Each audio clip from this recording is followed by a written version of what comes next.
Okay, Ramblers, let's get rambling. Hi, everybody. Hi, Dr. Nick. Welcome to episode number 71 of SumDumWatch. I'm Some Dumb Guy, as always. And this is my weekly series chronicling what I watch from my physical media home library, as well as any theatrical viewings I attend. Sort of celebration of both the owning and the watching of physical media and the theatrical experience as a whole. Got a little bit more this week to present. And today's episode, number 71, will cover the week of February 2nd through February 8th, which is today. So I don't really include today's viewings, but that's okay. Trying a different camera angle this episode. What say you? It's a little bit more background filmage, though I guess maybe a little bit less of this can be seen, so maybe it's a bit of a trade-off. My new shelving unit that I've installed. Spoiler alert or preview for the next coming episode of Some Dumb RV Living, where I go through the construction placement, so forth and so on, of this one. Movies are on the outside versus this side because, well, watch the episode, you'll find out. But I gotta figure out what to do about this. This is unsightly. You know, I can move around in here. I got myself like a nice little cubicle and everything. I've got plenty of room for egress and ingress, of course, right here. Everything is good. I don't know. So I've got my little thing here. I'm gonna play around with camera placement and so forth and so on, because we like to showcase the appropriate environment whenever we possibly can. Although sitting here and recording straight on instead of off to the side, I may have to find a new home for my Rocky statue because, well, that's why. I'm a little alien, Head's in the way. Plus, Mr. Capra, he's also hidden. So being off to the angle, off to this allowed for better here, but I don't know. I got an extension USB cable coming for Mr. Jason, Mr. Voorhees here, so that I can plug him in and have him lit constantly instead of relying on the double or triple A batteries that don't tend to last very long, unfortunately. So they go from really bright, and then every episode he gets a little bit dimmer, and then so it's got a good cable that comes with it. And I bought an extension that was shipping, and then I realized, you know what, I can actually reach a USB outlet as is, but I already have my arc reactor plugged into that outlet, as well as, see a little bit of light right there? There's a pair of light fixtures on the other side of that unit, and they're also plugged into that. So I ain't got no more outlets. So I got two options. I got this USB splitter, which I can plug in there, which I probably should have done tonight just to get it going. But then I also got a dongle splitter, like a 4-way, just comes out with little dingly cords, so I can get everything lit up and properized. There you go. Whoop. Gotta get used to that. Well, if I can keep those plugged in at all times, running the cord for those might be a little bit difficult. So we'll see. The charge on those things lasts a good long time, though. I've only charged them once since I got them. I only turn them on for recording. They seem to be doing okay, although for some reason, they don't sync it up. They're not supposed to sync up, but they've got like 723 settings per and react to audio, but they're not reacting the same. And I've had them set the same, and then all of a sudden this one started changing, and I cycled through the whole thing again trying to find that one, and I can't make a match anymore. Makes me concerned that one might be failing, but whatever. They're doing a thing. None of that is why you're here. Shall we get to why you are? Okay. First up, a pair of rewatches. I had a bout of insomnia a few nights back. Now, you know what? I'm going to put this in. I'm going to fall asleep to it. But not only did I not fall asleep to it, I was wide awake when it ended. Unfortunately, it's two films on one disc, which I might object to. But I just go, okay, we'll click on to the next one. And guess what? All the way through. So that was a rough night. I think I fell asleep maybe about 3:30. But what we have here is my not really homemade. It's a homemade case, but this is my Blu-ray double feature of Eddie and the Cruisers and Eddie and the Cruisers 2, Eddie Lives. Eddie and the Cruisers, great film from 1983, I believe.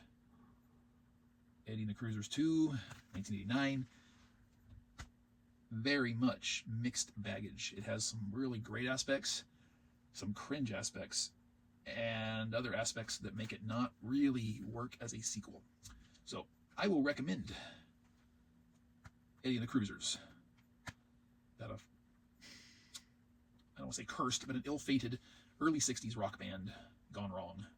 Great film, great soundtrack by John Cafferty and the Beaver Brown Band, in which case viewers might know their music if you haven't seen this. They did a couple of songs on the Rocky IV soundtrack. One or two. Yeah. Hearts on Fire, a training montage is that band. And starring Michael Perry as Eddie Wilson of Eddie and the Cruisers. And it might be the greatest example of an actor pairing up as a lip sync artist to an actual legitimate background band. Because it's one of those where, like, John Cafferty's singing voice might as well be identical to what I see Michael Perry's singing voice to be. Meaning, like, when you hear him talk, you can very much connect the singing voice you're hearing. Long story short, it sounds like it's coming from the same person. Versus, like, hey, you watch Back to the Future, Marty McFly gets on stage and wants to sing Johnny Be Good. We're under no illusion that the voice coming from Marty, under no circumstances, is that Michael J. Fox. I'm just saying, opposite case scenario here. Good movie, great soundtrack. I pulled this out in violation of my rules, and I didn't even realize it at the time. And that rule is, until I get my main TV and player and everything set up, I'm not watching anything new, because the only time I watch anything is when I go to bed, and more often than not, I fall asleep right away, and that's not the way I want to explore anything new. However, what I did is I grabbed this the other night. This is my Superman 80th Anniversary Blu-ray collection, and I popped in the first disc, which contained Superman Shazam, The Return of Black Adam, and made an interesting discovery. It's a collection of 4 shorts, not one movie. And only the first one has anything to do with Shazam or Black Adam, and it's a 12-minute long film. And it still took me 3 tries to get through it. First 2 nights. I didn't make it through the first 5 minutes, which is why, again, I don't watch new movies right now. And it wasn't until this morning I was like, you know what, I have to go to work late this morning. So as soon as I woke up, I got up, I fed the kitties, I went right back to my bed, turned them on, and went through them all. There's a Superman Shazam short film. There's a Green Arrow short film. There's a Spectre short film. And the odd man out is there's a Jonah Hex short film. And I don't think any of them are more than like 12, 14 minutes long a piece.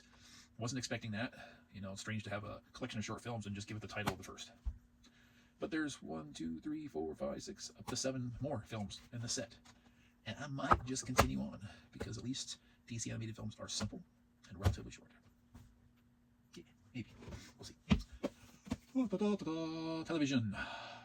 Star Trek Enterprise. I have now completed the first season and begun the second, moving right through at a very good clip. And happy to do so, because I don't want that lasting too long. Last year, or last go-around when I watched this, I was only putting it in to go to bed. I'm not watching this at home, watching it elsewhere. So when I do watch it, I can get in like maybe 3 episodes at a time, twice a week. So we're looking like maybe 6 to 7 episodes a week I'm getting through. So nice. Always happy with it. Hey, side note, I decided finally, after years, to go back and watch the podcast that Connor Trenier and Dominic Keating, created. And that is Commander Tucker and Lieutenant Reed from the show buddied up and created a podcast, and I've been watching that. They've had 2 separate ones now, and I've gone all the way back to the beginning, like something like 3 years ago, and I've been plowing through those, and they've been bringing on various Star Trek alum, directors, actors, so forth and so on, talking Star Trek with them, talking their lives with them, just the general stuff. It's good. They do a good job with it. On theatrical viewing for the week, yes, indeed, Thursday the 5th, 12:35 p.m. This was a first preview showing. This is the new Dracula film. And are we going to focus on that enough to see it? There it is. There's Dracula. Better than blurry. Better than Nosferatu from 14 months ago, whatever it was. That's still a mixed bag in itself. Overall, I liked it. Christoph Waltz in the French version Van Helsing role delivers as per usual. The casting of Dracula, not overly thrilled. There were a couple of story elements that really got to me. The ending seemed a little bit anticlimactic. It does something I've never seen in a Dracula adaptation before. Not to go into anything spoilerific, but it fills in a good portion of the story gap between Dracula's wife dying and Dracula's discovery of Mina's existence. Get a little skirting, and essentially him telling his tale to Jonathan Harker as he's a guest at his castle.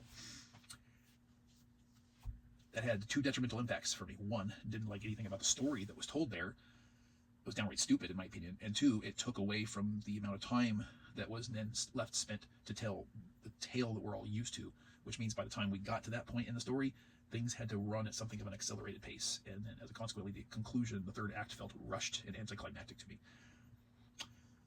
I had a couple other issues with the film, too. And I can't recall what they were. I guess they were all nitpicky besides that one, and I don't even want to go into it. Yeah, the movie's too new. I don't want to throw it at anything in case anybody's wanted to see it that hasn't. I don't want to. Yeah, it's not spoilerific or anything, but I don't want to set an expectation. So ultimately, that's it for the week, and I've got boxes that need unboxing. Hopefully, I'm going to be getting to those soon and rolling that out. I think I've got 1 or 2 parts still in limbo, pre-scheduled for release here in the next few days, but this will be next up in line, and we'll get to that. And for the time being, we are sans lapel mic to hopefully avoid any recording mishaps in audio land. Yeah, and I don't know if that lapel mic would clip onto this shirt too well anyway. I guess I could pinch it. Whatever, doesn't matter. Thank you for joining me. My random things. It's like, have I been drinking? No, I haven't been drinking. I appreciate y'all being here. Appreciate your participation. What you think of my viewings this week? What have you yourselves viewed from your library? Did you go to theater? Was your good, your bad, your ugly? What'd you watch? Tell me in the lovely word box below. We love to see fillage. Until next time, I'm going to make like a tree and get out of here. Alan.